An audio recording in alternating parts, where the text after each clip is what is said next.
अब त्यहाँ स्वयंसेवी साथीलाई मैले भन्न खोजेँ, त्यहाँ ट्राफिक साथीलाई त्यो किर्तिपुरबाट आउने गाडीको जुन बाटो छ त्यो बाटोमा रहनु भएको ट्राफिक मित्रलाई के सहयोग लिनु पर्यो भने उताबाट आउने गाडी त्यहाँ हाम्रो जुलुसलाई अवरोध नहुने गरी पास गर्ने व्यवस्था मिलाइदिने अनुरोध गरिदिनु पर्यो। तल गाडीलाई तल खोला किनारतिर डाइभर्ट गरे एक्सिस ठाउँहरू छ, यहाँले त्यो व्यवस्थापन मिलाइदिनु हुन अनुरोध गर्छु।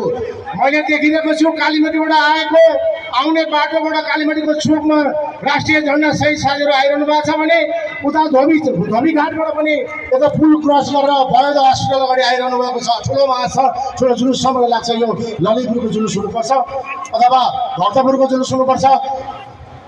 उहाँहरूलाई करताल ध्वनिका साथ हामी स्वागत गर्दछौँ र ठाउँ ठाउँबाट साथीहरू आउने क्रम